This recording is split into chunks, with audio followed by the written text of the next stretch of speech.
Welcome back to the channel. Today, we're diving deep into the chilling world of Cold Skin, a gripping tale of survival, isolation, and the monsters that may not be so monstrous after all. So, sit tight as we explore this haunting story where man faces the unknown and the line between human and creature blurs. Year 1914. A small, isolated island. No towns, no people, only a lighthouse and a dark secret hidden in the depths of the ocean. The movie begins with a ship sailing through the South Atlantic Ocean, heading toward its destination. On board is a weather officer named David. They're going to a remote island located in the deepest part of the Atlantic. The government sent David to observe and document the island's changing weather conditions. He's expected to stay there for 1 year, collect data, and return. Along with him, the ship captain brings supplies, enough food and necessities to survive a year. After a long journey, they finally reach the island. Using a small boat, they unload David and his supplies. The island has a lighthouse and a small house. This would be David's home. Before him, another weather officer lived there,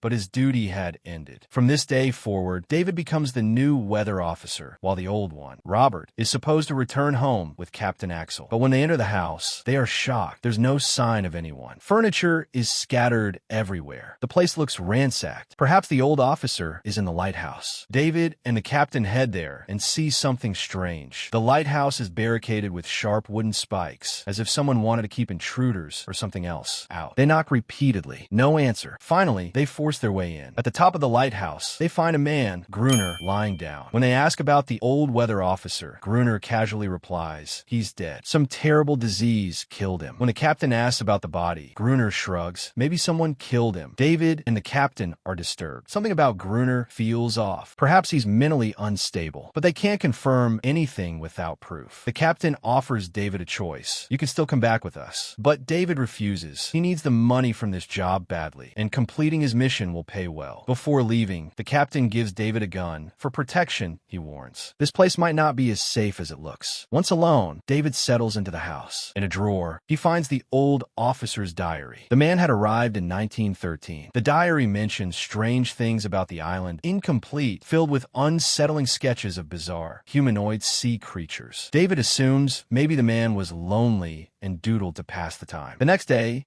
David begins his work. Near the ocean, he notices strange rock formations arranged in patterns, with seashells placed between them. Probably Gruner's doing, he thinks, and ignores it. Later, through binoculars, David sees Gruner with someone else. Another person? Is it just his imagination? That night, while David is working, there's a knock at the door. He calls out for Gruner. No response. Suddenly, he hears eerie sounds. He grabs a lamp, approaches the door, and freezes. A monstrous hand, long, webbed, and inhuman, slides under the door trying to enter. Terrified, David runs to the basement, locking himself inside. The creature enters the house, searching for him. From a crack in the basement wall, David sees its terrifying eyes staring back at him. Desperate, he stabs the creature through the crack with a knife. It screeches and flees, but David knows it'll return. The next morning, he sees non-human footprints in the sand leading back into the sea. Now, David understands. This is why Gruner fortified the lighthouse. David rushes to Gruner, begging to enter the lighthouse. Gruner coldly refuses. You should have left with the ship. David realizes they can't keep fighting forever. David, disappointed, returned to his house, but now he knew he had to make it secure. He boarded up every window with wooden planks, surrounded the place with sharp spikes, and placed old papers and books outside the gate, soaking them in oil, ready to set them alight in case the creature came back, to scare it off with fire. But there was something David still didn't know, something he was about to discover that very night. By chance, he found an old box inside the house. Inside was a gun and plenty of bullets. This gave him a little courage, though the fear was still alive in him. As the sun set and darkness spread, David sat silently in a corner, clutching the gun, his breathing heavy. Then he heard a strange sound. When he stepped toward the window, it was as if the ground slipped from beneath his feet. Not one, but many of the same bizarre creatures were rising from the water, all heading straight for his house. Within moments, they began trying to break down the gate. David opened fire immediately. Some of the creatures fell, but the rest only became more aggressive, trying to force their way inside. As their numbers grew, David wasted no time. He set fire to the oil-soaked papers and books outside. The flames frightened the creatures, and they fled back into the sea. But the fire had already spread to his house. Being made entirely of wood, it caught quickly, flames racing through it like lightning. David wrapped himself in a blanket for protection, broke through the gate, and ran outside, hiding behind a large rock near the lighthouse. His right arm was badly burned. Luckily, rain began to pour, slowly putting out the fire. But even after a full night of rain, by morning, David's house was gone, burned nearly to ashes. Now, if David wanted to survive, he would have to find shelter in the lighthouse. He grabbed his rifle and hid among the rocks nearby. When Gruner stepped out to fetch water, David followed him, planning to hold him at gunpoint and force his way in. But suddenly, a strange creature, one that was right beside Gruner, attacked David. It turned out to be Gruner's protector. Gruner stopped David immediately, saying, "She's my pet." David didn't shoot, but he made a deal. If he was to stay alive, Gruner had to let him live in the lighthouse. David had enough gunpowder and food for them both to last a year. Gruner stayed silent for a moment, then slowly agreed. Before evening, they brought David's remaining supplies to the lighthouse. The next morning, while David slept, the creature quietly licked his burned hand, healing it almost completely in a short time. David was shocked. It was hard to believe what he had just experienced. From the top of the lighthouse, he saw Gruner counting the bullets they had, while the creature helped him in her own way. This meant the creatures weren't necessarily violent. David now wanted to know more about her, and eventually share this discovery with the world. It felt like a miracle. She was a strange, female creature from the deep ocean. If the truth about her came out, both David and Gruner could become famous. But Gruner wanted none of it. He had no interest in leaving the island. Gruner had no family, and in his view, no one in society could ever truly live alone. Everyone had to serve someone. For him, this island was perfect. Here, he was the king, the master of his own rules. That's why he had written Gruner is king in several places across the island. As for the female creature, how had she become his pet? Years ago, Gruner had saved her life when she accidentally got caught in his fishing net. She had been young then, and from that day onward, she stayed with him, obeying his every command. But Gruner was an angry man. He never treated her with kindness. He maintained regular physical relations with her, and once, when she attacked him, he punished her so harshly that she began seeing herself as his servant.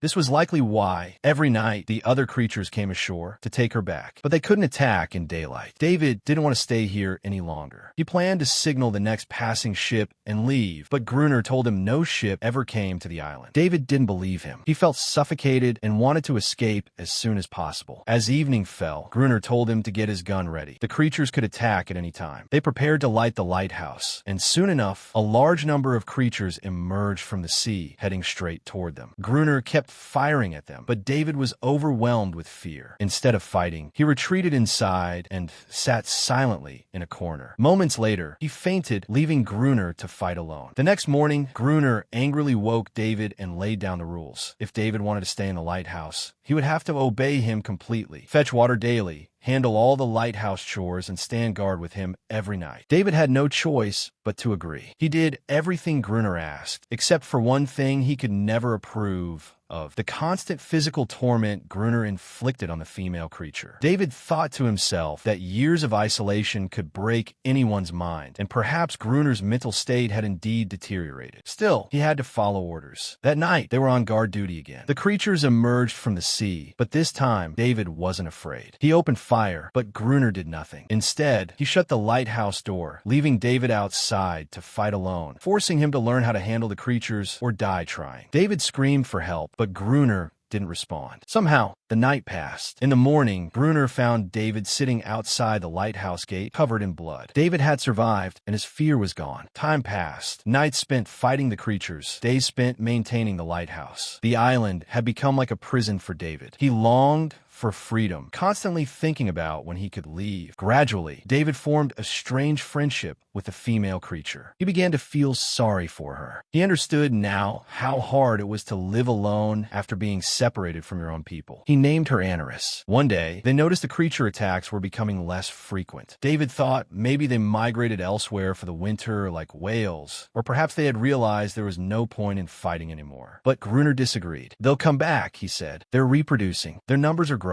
A few more days passed. One night, after dinner, David and Gruner played chess to pass the time. But this turned out to be a grave mistake. They got so absorbed in the game that they forgot to switch on the lighthouse lamp. The darkness gave the creatures the perfect chance to attack. David saw they had bred. There were now so many that even the two of them couldn't hold them off for long. Bullets were nearly gone. Somehow, they made it to the top of the lighthouse, but Gruner suffered a deep wound in his leg. The creatures tried to break in, and escape seemed impossible. They had all but given up until sunrise. As the light spread, the creatures retreated back to the ocean. Anarus tried to tend to Gruner's wounds. By now, David realized they could never win this fight. Bullets were almost gone, food was running low, and survival seemed unlikely. The next day, by sheer luck, David spotted a ship in the distance. He rushed inside to grab a flare gun, but before he could signal, Gruner stopped him. He didn't want David to leave. In that moment, Anarus attacked Gruner, trying to protect David. But Gruner refused to let anyone leave. This island was his world, where he lived like a king, with a servant who obeyed his every command. He wasn't going back to the city, and he wasn't letting David go either.